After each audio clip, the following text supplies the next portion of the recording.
ada suatu komunitas, artinya kumpulan profesi Iya Pak. yang khusus untuk BKI. Mm-mm. Kebetulan ketuanya itu Pak E.F. Kusniawan dari Bandung, Iya, Pak. dari UIN Bandung. Jadi beliau bercerita kemarin, berbahagialah Berbahagia. Kenapa berbahagia? mahasiswa BKI.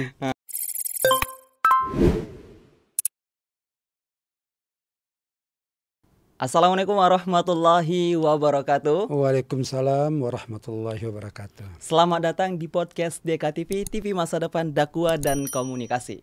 Bersama saya Muhammad Putra yang akan menemani kamu di video kali ini.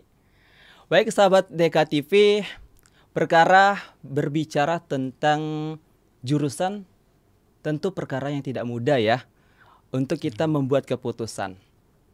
Karena belum tentu pada saat kita perkuliahan itu belum tentu sama jurusannya di waktu SMA ataupun di MTS ataupun SMP, SD gitu, belum tentu sama gitu. Tentu afirmasi ini kita bahas, kita ulik-ulik, kita tanya-tanya bersama narasumber kita, yaitu bersama Bapak Dr. Nasril MPDI, dan alhamdulillah sudah hadir di hadapan kita. Langsung saja kita sapa. Assalamualaikum warahmatullahi wabarakatuh. Selamat datang Pak di podcast DKTV. Sebelumnya Pak, gimana Pak kabar Bapak? Karena ini kan sudah lewat ya Pak. Iya, betul. Udah lewat bulan Ramadan, bahkan ini sudah masuk bulan Syawal. Gimana Pak kabarnya? Alhamdulillah sehat. Alhamdulillah Pak. Ini lihat Pak, sama baju kitanya Pak. Iya. Serasi ya. Iya. Ini nggak terencana atau gimana nih Pak? Direncanakan oleh Tuhan. Insya Allah. Semoga lancar nih Pak podcast kita ya Pak. Iya. Baik Pak, ini sahabat DKTV, Bapak ini adalah seorang ketua jurusan BKI ya, Bimbingan Konseling Islam di Universitas Islam Negeri Imam Bonjol Padang. Nah, jadi bagi kamu yang belum tahu, scroll aja di Google atau gimana, atau di portalnya UIN IB ya. Nanti kalian cari aja situ, nanti ada Pak Nasril. Ya kan Pak? Baik Pak, kita ini berbicara tentang pendidikan, tentang background Bapak ya Pak. Iya. Tentunya langsung saja pertanyaannya Pak. Oke. Pertanyaannya, ini kan Pak, Bapak kan konseling. Iya. Mengapa Bapak ini terjunnya di dunia konseling? Bagaimana awal ceritanya pada masa perkuliahan Bapak atau sebelum perkuliahan? Oh, gitu. Ya, terima kasih. Bapak paparkan sedikit yaitu tentang pendidikan. Ya. Kalau pendidikan SD Bapak itu di Pendopo Perbomuli Palembang.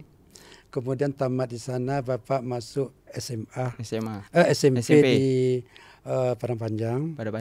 Kemudian masuk ke SPG Lubuk Alung. Setelah tamat SPG, keinginan Bapak itu ingin ada jadi guru gitu. Jadi guru. Itu keinginan awal. Keinginan awal ya Pak. Ya, jadi setelah tamat SPG, Bapak melamar ke perguruan tinggi.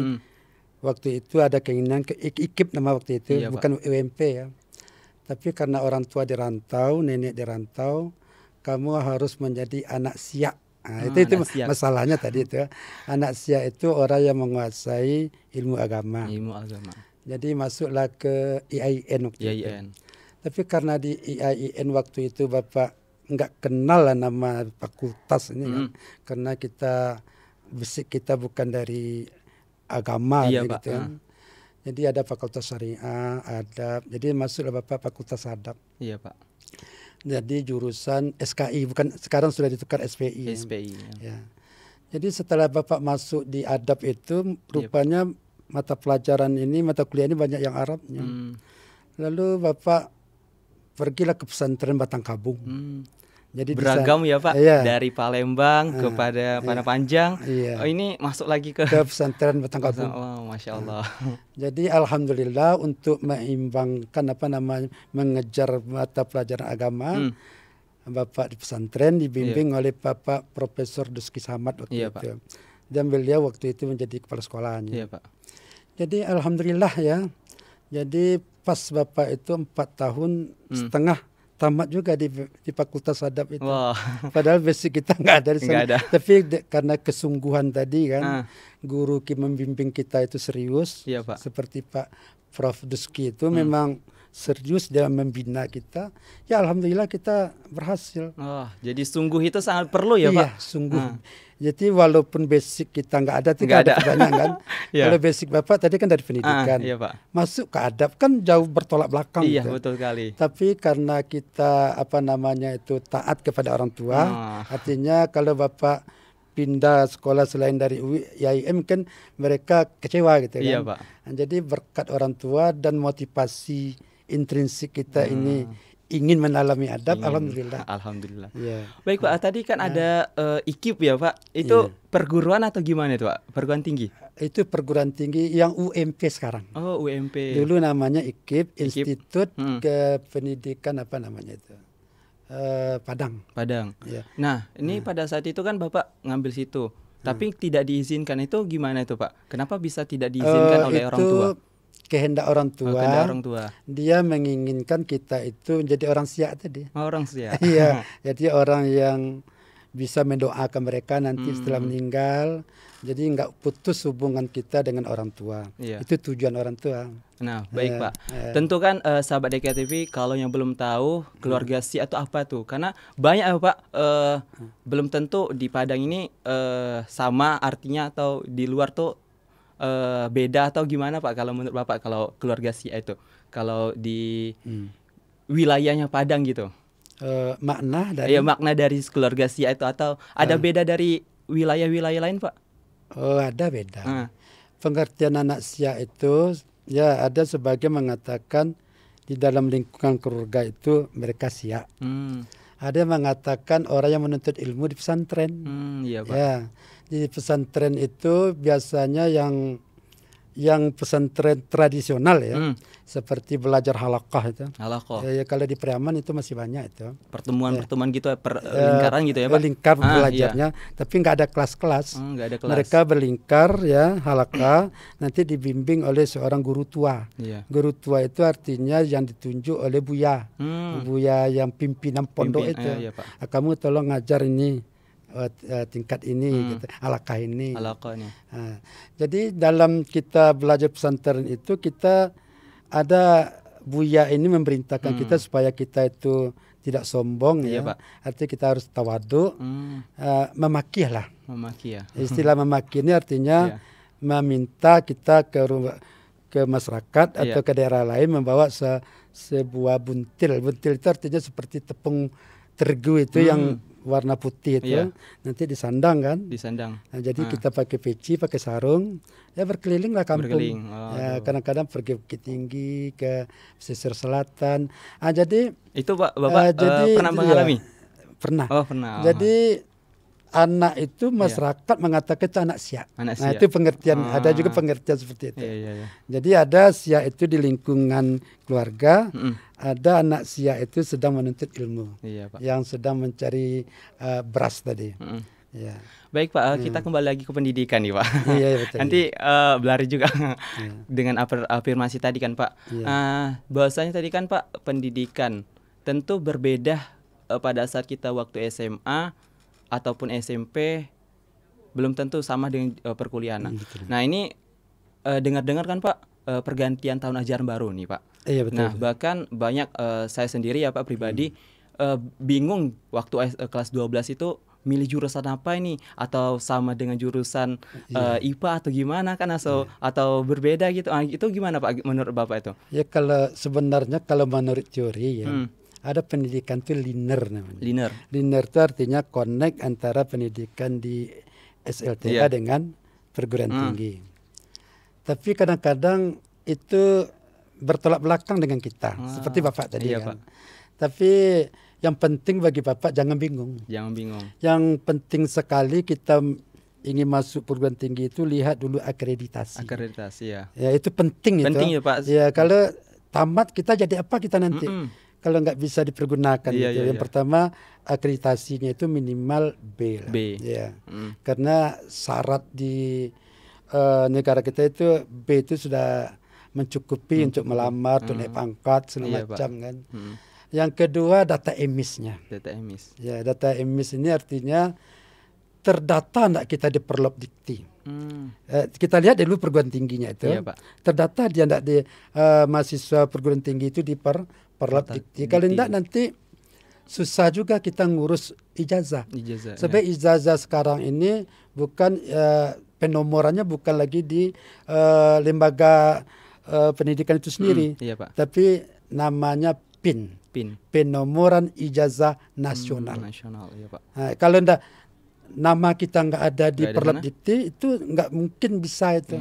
Iya, Pak. Nah, jadi perguruan tinggi harus wanti-wanti betul itu. Ya memasukkan mahasiswanya itu ke data Perlap-Dikti itu. Ya, seperti kami di Stayastis ya waktu Bapak jadi ketua itu semuanya itu perguruan tinggi swasta Bapak pertama sekali yang memakai ijazah PIN itu. Wah. UIN belum lagi. Belum ada. Ya, Bapak memang sangat wanti-wanti betul ke karyawan Bapak. Tolong kerja kamu itu aja nggak apa-apa, yang lain nggak usah. Yang penting tuntaskan data image Perlap-Dikti itu aja. Alhamdulillah. Alhamdulillah bisa. Bisa. Nah, itu yang penting ya. Itu, Pak. Jadi nggak usah bingung. Kemudian sesuaikan bakat minat. Ya. Pamer kalau kita bakat kita jadi guru, iya, Pak. Masuklah ke terbiam pamannya di sini. Kalau ada bakat kita jadi nonser, jadi wartawan, jadi apa? Ya masuklah ke KPI. Kalau ada minat kita sebagai seorang konselor yang akan mengadakan terapi permasalahan masyarakat, ya masuk ke BKI gitu. BKI ya, Pak. Kalau ingin memberdayakan manusia, ya masuklah ke PMI gitu kan, PMI, pemberdayaan gitu. Ya. Nah, Pak, Bapak kan ini sudah terjun ke BKI kan, Pak? Iya. Kalau menurut Bapak ini, biar nggak bingung nih siswa kelas 12 nih. Iya. Ini gimana, Pak, kalau menurut Bapak BKI ini, Pak? Bimbingan konseling Islam. Kalau pandangan Bapak? Kalau pandang Bapak memang perspektif ke depan itu agak cerah. Agak cerah. Kenapa bisa gitu, Pak? Karena kemarin kami kan mengundang dosen tamu dari Presiden PAPKI, artinya ada suatu komunitas, artinya kumpulan profesi, iya, Pak, yang khusus untuk BKI.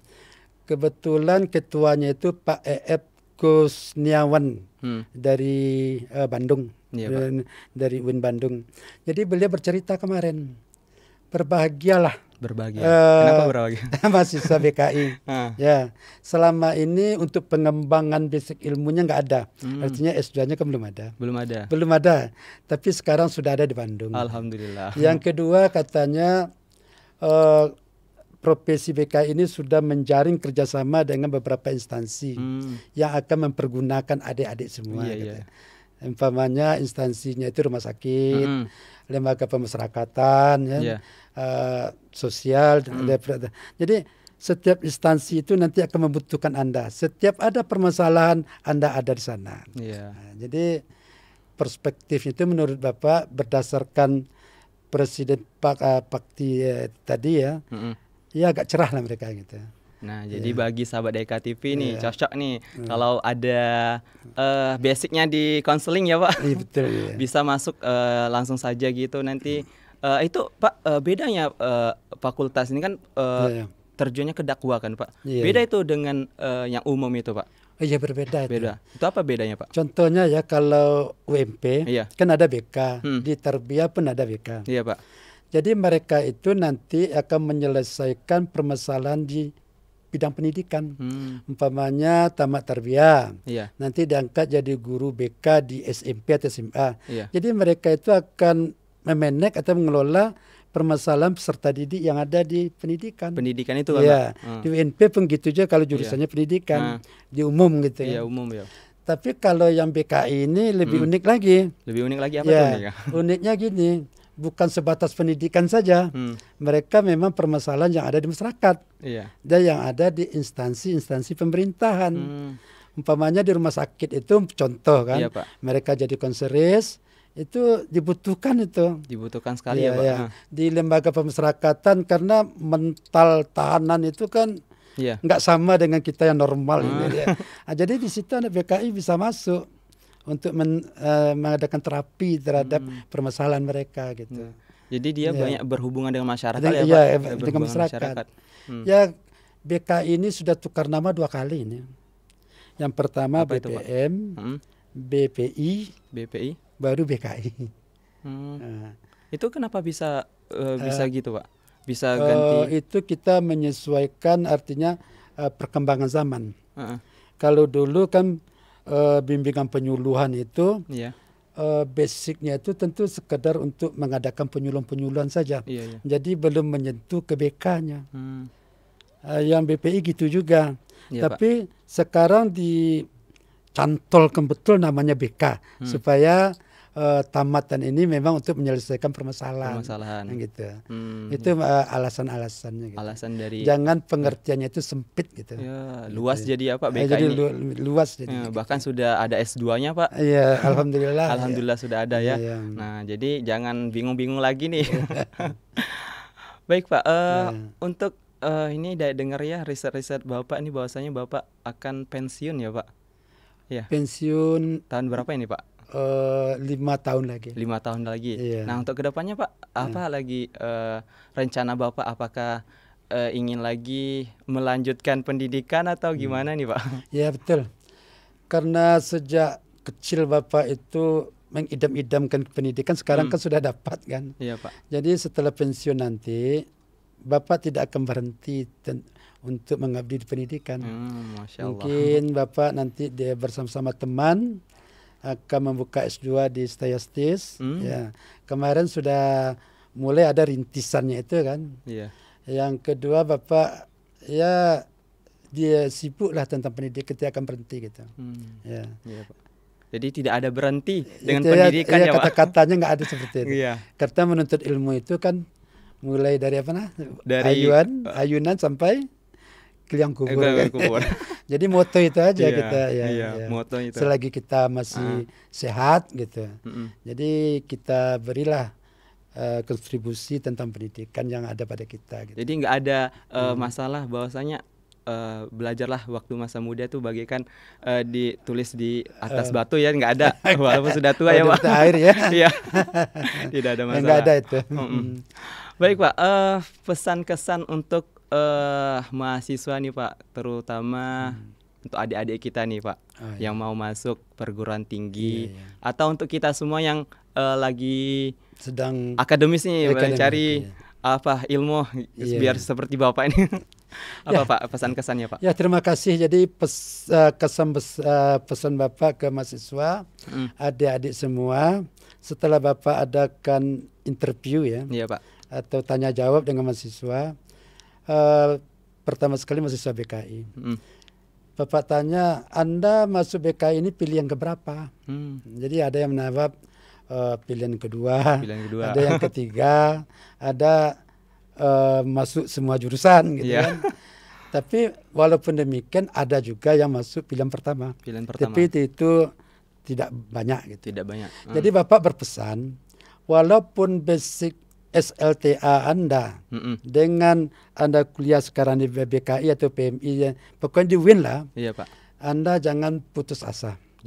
Pokoknya Anda harus bersungguh-sungguh. Yang penting kita akan dipergunakan orang itu ada 3 komponen. Apa itu, Pak? Yang pertama isilah kognitif kita, artinya pengetahuan. Artinya wawasan, itu penting. Yang kedua isi afektif, artinya sikap kita. Artinya emosi kita itu selalu positif lah, jangan selalu negatif. Jadi hiduplah berpandangan positif, itu kunci untuk sukses. Yang ketiga psikomotor atau motorik, artinya asahlah kemahiran dan keterampilan. Jadi kalau sudah terintegrasi yang 3 poin itu, tidak ada kata-kata nganggur. Tidak ada kata-kata nganggur. Karena kita sudah ada itu kemahiran dan keterampilan gitu, untuk mencari kehidupan masa depan. Jadi kalau ada kemampuan kita pasti bisa lah tuh kan, Pak. Bisa. Jadi diasah terus. Tapi satu lagi harapan Bapak, jangan dicukupkan saja dengan ilmu BKI itu. Jadi lengkapilah dengan ilmu IT, dengan ilmu-ilmu yang lain yang akan menopang atau mendukung sesuai perkembangan zaman ya, Pak. Zaman. Baik, Pak, terima kasih, Pak. Ini bincang-bincangnya seru juga ya Pak. Kalau bisa nanti ada apa ya sesi keduanya ya Pimpro. Baik, terima kasih Pak. Semoga bermanfaat untuk kita semua. Amin. Dan sehat-sehat kita semua dan bisa melaksanakan untuk mencari ilmu karena ilmu itu penting ya. Walaupun kita masih muda, apalagi masih muda nih, apalagi masih tua, tetap mencari ilmu itu ilmu sangat perlu. Baik, terima kasih. Sekian. Saya Muhammad Diaputra sebagai host dan tim kru pamit undur diri. Wassalamualaikum warahmatullahi wabarakatuh. Waalaikumsalam warahmatullahi wabarakatuh.